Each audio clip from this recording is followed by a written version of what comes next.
black cat does bring bad luck. An attorney wins an impossible case. A strange lawsuit is never actually heard. Can you imagine that? Once again, ladies and gentlemen, this is Lindsay McHarry speaking to you from my laboratory of amazing news stories, strange facts, and little-known historical incidents. In just a moment or two, my cohorts and I are going to be back with you. And until then, we hope you'll wait for us. How do you react to all the old superstitions that have been kicking around this world of ours for centuries? Are you afraid to walk under a ladder? Do you always knock on wood when telling a piece of good luck? And do you avoid allowing a black cat to walk across your path? Do you know the origin of that particular superstition? Well, in the old days, when people actually believed in witches, it was thought that any witch could change herself into any sort of animal form, and that the favorite animal form of most witches was a black cat. First, because a black cat was difficult to see at night, and second, because a cat had 9 lives, and the witch could make 9 changes without losing her own life.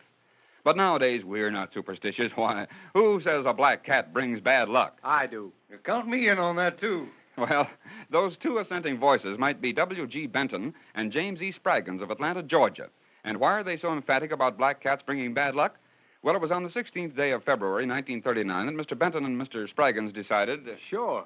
That stuff about black cats being bad luck is just a lot of superstition and old wives' tales. Why, there's nothing in it at all. And just to prove it, Jim Spraggins and I are going to take a black cat for a ride in our car. Isn't that right, Jim? Sure. It's silly to think a little animal like a black cat could do any damage. He can't help it if he's got a color that's supposed to be dismal. So, hopping in their car with the black kitty going along for the ride, Mr. Benton and Mr. Spraggins defied the tradition of black cats and bad luck stringing along together. How's the cat, Jim? Enjoying the ride. Seems to be getting a great kick out of it. Hey there, look out! Yes, Mr. Benton and Mr. Spraggins defied bad luck and black cats by taking a sable feline for a ride. The 2 scoffers landed against a pole and later landed in a hospital. And the cat? Well, with a scornful flick of his tail and perhaps a wise leer, he jumped from the wreckage unharmed. Can you imagine that? Whether true or not, or deserved or undeserved, the gypsy has a rather evil reputation when it comes to honesty. In other words, everyone expects the sons and daughters of Romany to be a little light-fingered. Even they themselves have a habit of distrusting each other, which does add color to their already tinted reputations. For when a band of gypsies are entertaining with music or in some other way, they usually pass a bowl to collect money at the end of the performance. Now, here's the odd part. The gypsy to whom is given the honor of making the collection from onlookers is required to hold a live fly in the closed fist of the hand not occupied with the bowl. This effectively prevents him from helping himself to some of the proceeds with his free hand, for when he returns the money to the leader, he must open his fist and show that he still has the fly. If he has, it's a sure sign that he didn't filch a little for himself from the collection, for opening even one finger of a fist in which is enclosed a live fly is a pretty hard thing to do without the fly escaping. Thus do some gypsies protect themselves against themselves. Can you imagine that? Some years ago, a popular song extolled the joys of 10 little fingers and 10 little toes waiting for someone in 1010 Tennessee. Well, from a newspaper of December 3rd, 1910, comes a story of 12 fingers, still in the South, but in Atlanta, Georgia. It was in a court there that Charles Tanner stood trial for larceny, charged with stealing a suit from a pawnbroker known as Uncle. Judge, jury, and courtroom audience listened to the prosecutor question Uncle. Now, is the man who stole that suit from you sitting in this courtroom? Sure he is. Could you point him out to us, Uncle? Yeah, there he is right there. That man they call Charles Tanner. You wouldn't mistake him anywhere, would you? Anybody that steals something from me, I shouldn't mistake in 100 years. That's him. Thank you, Uncle. That'll be all. Does the defense counsel wish to cross-examine? Yes, I do, in just a moment. Your Honor, may I speak with my client for a moment before questioning Uncle? You may, Mr. Dorsey. Thank you. Mr. Dorsey, defense counsel, had something up his sleeve. For while Uncle fidgeted on the stand, Mr. Dorsey talked along and earnestly with his client, Charles Tanner, and with another man who sat at their table. And then... I am ready, Your Honor. Thank you. Order. Uncle, you said you could never mistake Mr. Tanner for anyone else. Is that so? In a million years, I shouldn't call myself a liar. He is the one. He's the one who stole the suit with the plaid. It was marked Yes, Uncle. Now, let me ask you this. Did you get a good look at his face? Oh, good look. I shouldn't need a good look. Oh, you wouldn't need a good look. And why not? Because the man that stole the suit, I didn't have to look in the face. He had 6 fingers on each hand, 12 altogether. Your Honor. Yes, Mr. Dorsey. I should like to ask Mr. Cass Jones Turner to take the stand. Coming, Mr. Dorsey. I don't think Mr. Turner need take oath for this, nor need he get on the stand. Mr. Turner, hold up your hand. Sure. There you are, gentlemen of the jury. Count them. Mr. Turner also has 6 fingers on each hand. Your Honor. Mr. Foreman, what is it? As foreman of the jury, I say not guilty. Case against Charles Tanner dismissed.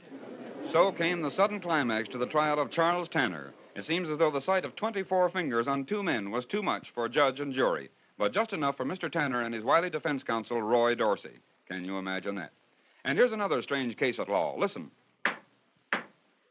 In the Supreme Court of the Commonwealth of New York, fall session in the year 1905, Anno Domini, the civil case of Lowe versus Lipkins will now be heard.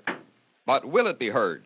This case is one of the strangest on the records. It seems that Jacques Lowe, a native of Austria living in the United States, was telling his friend William Lipkins, a native of Germany, how his skill in the working of leather and plush had been magnificently recognized by Emperor Franz Joseph following Lowe's exhibit of his work at the Vienna Exposition in 1873.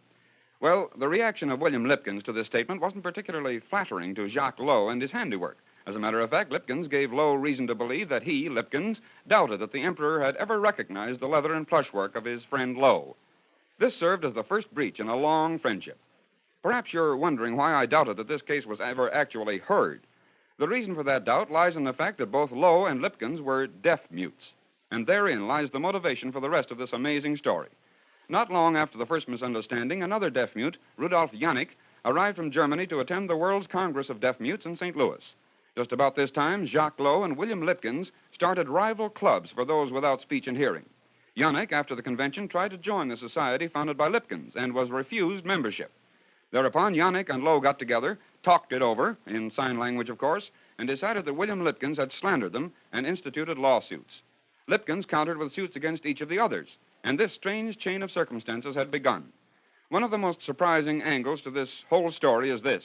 More than 50 witnesses were called to testify, all of them deaf mutes, some of them unable to speak or understand English, so that in order that the court reporter might be able to make a transcript of the proceedings, not only was it necessary to interpret sign language, but also to interpret sign language in German. Can you imagine that?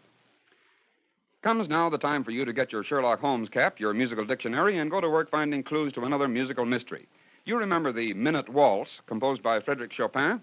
Well, there's a selection from a very famous musical comedy which very closely resembles the middle part of the Minute Waltz. Just in case you've forgotten how that particular part of Chopin's composition goes, here it is again. And while you're listening to it, rack your brains and search your musical memories for the musical comedy that contains a selection very similar to this.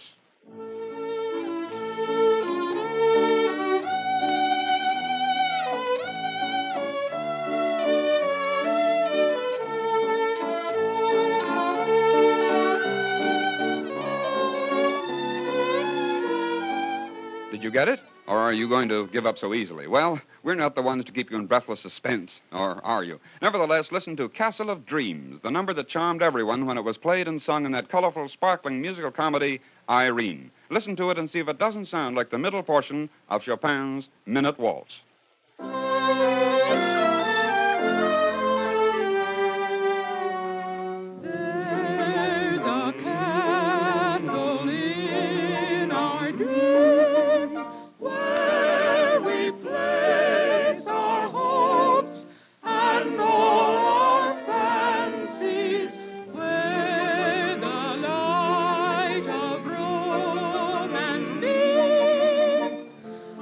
Sweetheart,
are. That was easy, wasn't it? And now that we've had a little fun with playing musical sleuth, it's time to turn you back to your own station announcer. And until the next time we get together for another session of Can You Imagine That? This is Lindsay McCarry saying goodbye now.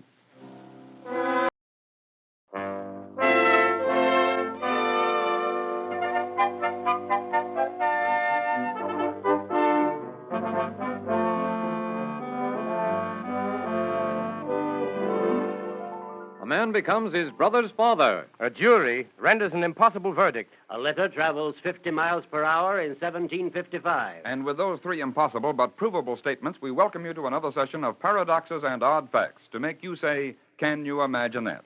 Until we return in just 1.5 minutes, this is Lindsay McCarry asking you to wait around, won't you? Here's the first Can You Imagine That item. A lot of people stir up a huge fuss about their family trees. They go back hundreds of years to discover that Gunther the Dane, who sailed from Greenland, was an ancestor, or that Walter, the Lithuanian lark, is distantly related by the southern branch of the family. But a family in Ventura, California, has to have a genealogist to unravel a mix-up in their present generation. Why? Well, it sounds like one of those puzzles in which Ed likes cake and he's pool champion, so what's the name of the conductor of the Limited? Mr. T.M. McCants, 48, married Alberta Abbott, 27. Nothing wrong about that? No, but when T.M.'s brother, Luther, married Alberta's mother, Mrs. Amy Logan, he fixed up something quite puzzling. See if you can close your eyes and get to first base with it. Listen. T.M. McCants is the brother-in-law of his own mother-in-law. Therefore, his wife, Alberta, is her brother-in-law, Luther's stepdaughter. Mr. Luther McCants automatically becomes his own brother's stepfather-in-law, and the mother, by virtue of this round robin, now becomes the sister-in-law of her own daughter. So in 4 people, there is now a full quota of in-laws, which ordinarily would require 2 or 3 families to supply. The brother can call the other brother father, and the daughter can call the mother her sister. Can you imagine that? There have been many, many unusual verdicts rendered by juries all over the civilized world at one time or another, but I think I found one which may have escaped the notice of legal historians. It was told in a news story appearing in the columns of a paper in 1879. It seems that a farmer named Vance, living near the town of Carrollton, Georgia, said to a neighbor one day, Say, I've got to do something about that corn crib of mine. Why, what's the trouble, Vance? Falling to pieces? No, but for a couple of weeks back now, I've been missing corn every night from that there crib. Yeah? Well, why don't you set yourself out in your barn tonight with a gun and catch the critter what's stealing it? No, I don't somehow reckon to lose that much sleep over it. But, neighbor, you give me an idea. Yeah? What's your idea, Vance? Well, I reckon I'll keep it to myself for now. But you drap around tomorrow and see if I catch the thief. That evening, after supper and chores, Farmer Vance went out to his barn and set his trap to catch the corn-stealing thief. He placed a gun behind the corn crib, tied a string to the trigger, the other end of which was tied to the latch of the barn door. Then he calmly returned to his house, went to bed, and we may presume to sleep. Late that same night, Farmer Vance was awakened. Well, I reckon that's how I caught the critter. And then he turned over, went back to sleep, and waited till morning. Hey, Vance, did you catch the thief? I sure did. Just look here. Well, I'll be a monkey's uncle. The thief who had been filching the corn from Vance's corn crib. A trial was held to determine the legal cause of death, and after the jury had inspected the corn, the crib, the gun, the string, the door, the verdict was returned. This here jury finds that the dead man met his death by involuntary suicide. Involuntary suicide, whatever that is. Can you imagine that? Well, you've all heard of Nick the Greek and John the Barber, whose betting exploits in the gambling world have made history. Well, here's a story about a famous Englishman whose bets have given him a special niche in the Hall of Fame. He was the 4th Duke of Queensberry, affectionately and sometimes sarcastically referred to as Old Q. At first, by a mixture of shrewdness and luck, he amassed a fortune of 300,000 pounds, or about $1.5 million. This by betting on the races and sometimes acting as his own jockey. But his first wager, which catapulted him into the limelight, was made when he came to London from his native Scotland as a young man.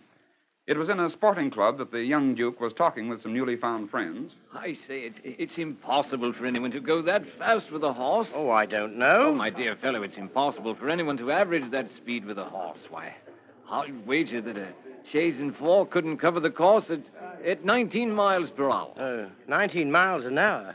Have you 1,000 guineas to put on the outcome? What?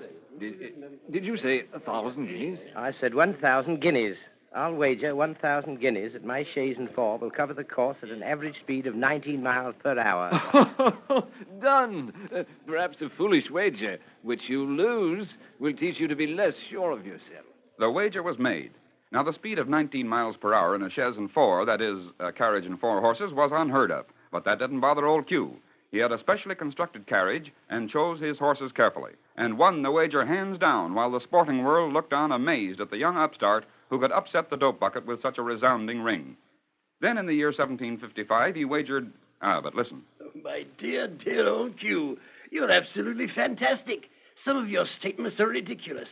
You may have won a few bets by some freak of chance. Would you care to place a wager? Place a wager? On what? Upon what we're talking about. I'll bet you any amount that you care to mention that I can cause a letter to be carried over a distance of 50 miles in 1 hour. 50 miles? In an hour? Why, you're mad. That's very nearly a mile per minute. No one could go that fast. Nevertheless, I shall wager any amount you care to put up that I shall have a letter carried 50 miles in 1 hour. This time you're caught, my fine fellow. I take that bet.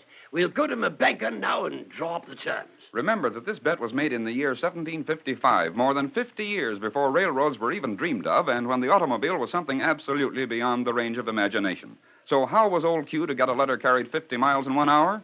No one could run that fast. Not even relays of sprinters could keep up that grueling pace. It looked as though old Q was biting off too much. But the laughing sporting world didn't count on the Duke's ingenuity. For one day he approached the manager of a cricket club.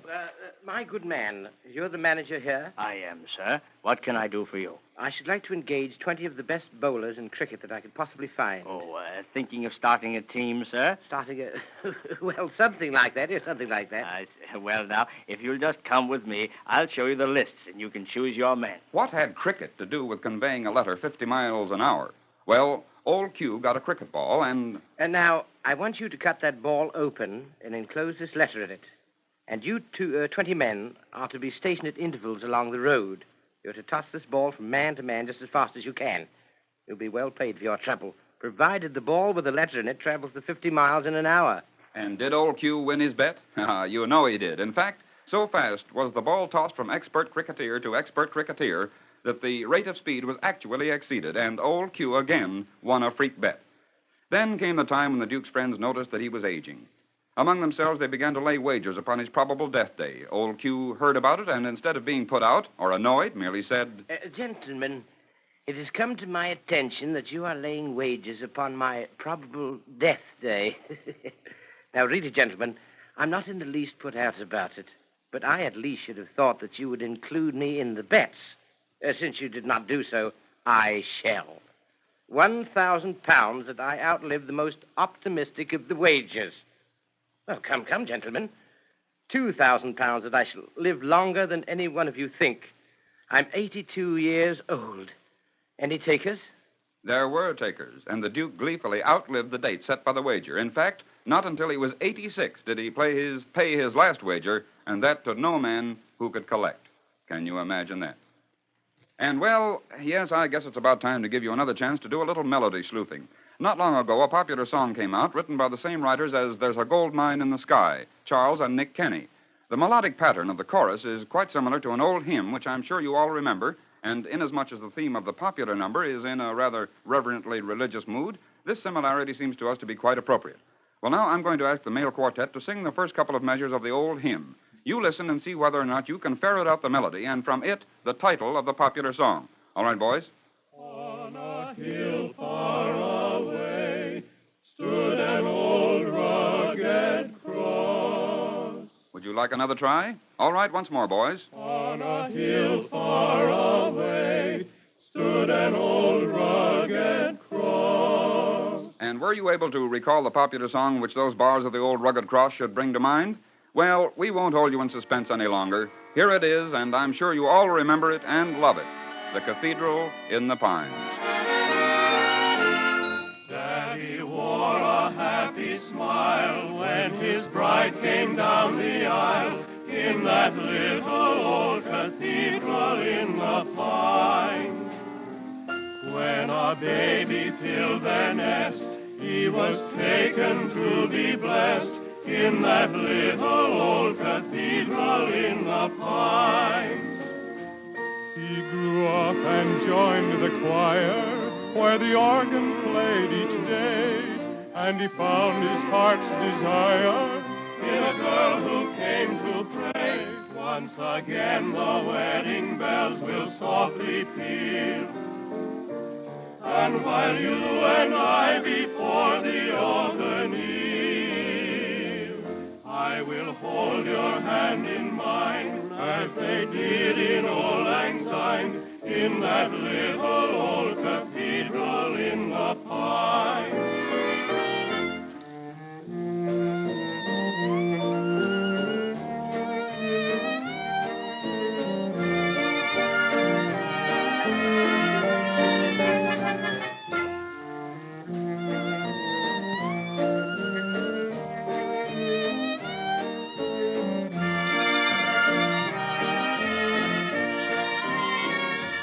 He grew up and joined the choir where the organ played each day, and he found his heart's desire in a girl who came to pray.